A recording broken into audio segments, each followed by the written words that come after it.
राधे राधे दोस्तों। तो अगर आज के वक्त में आप किसी से भी पूछे, किसी भी भक्त से पूछे कि भक्ति क्यों कर रहे हैं या भक्ति का क्या उद्देश्य है, तो मोस्टली जो जवाब होगा वो भगवत प्राप्ति ही होगा।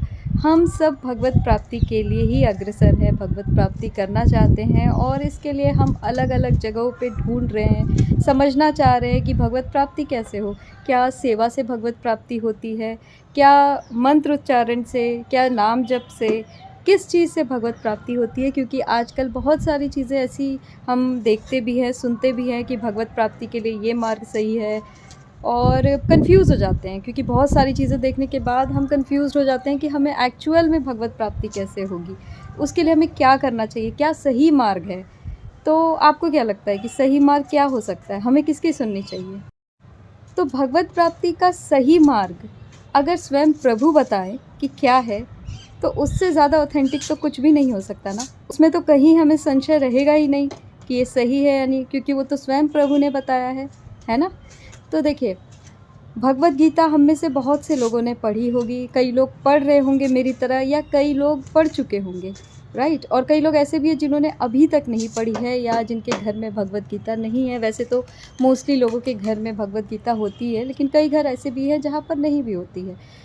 तो भगवत गीता में 8वें अध्याय में जिन्होंने पढ़ी होगी उन्हें तो पता होगा, या जो पढ़ रहे होंगे, लेकिन बाकी जिन्हें नहीं पता है उन्हें मैं बता दूं कि 8वें अध्याय में प्रभु ने बताया है कि भगवत प्राप्ति कैसे की जा सकती है। 8वें अध्याय का नाम ही है भगवत प्राप्ति। तो मैंने सोचा कि क्यों ना मैं आप लोगों से हर रोज़ भगवत प्राप्ति जो अध्याय है उसके श्लोक और उसका अर्थ शेयर करूं, जिससे आप, मैं, हम सब ये फिर से समझ पाए कि भगवत प्राप्ति कर कैसे सकते हैं, कैसे हमें भगवत प्राप्ति होगी, जो कि स्वयं श्री कृष्ण ने बताया है। तो चलिए आज से हम शुरुआत करते हैं 8वें अध्याय को समझने की, और उसके बाद हम कोशिश करेंगे कि जो श्री कृष्ण ने हमें बताया है, जो हमें उपदेश दिया है कि हम उन्हें कैसे प्राप्त कर सकते हैं, उसी मार्ग पर चलेंगे।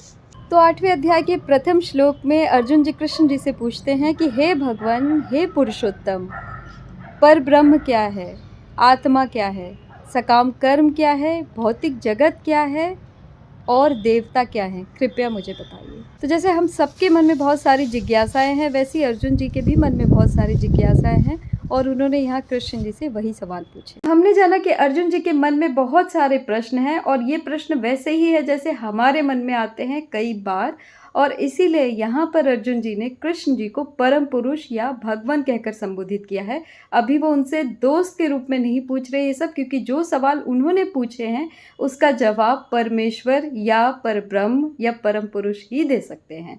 तो अगले वीडियो में हम जानेंगे कि इसके जवाब में प्रभु जी ने क्या बताया, क्या उपदेश दिया है। जय श्री राधे।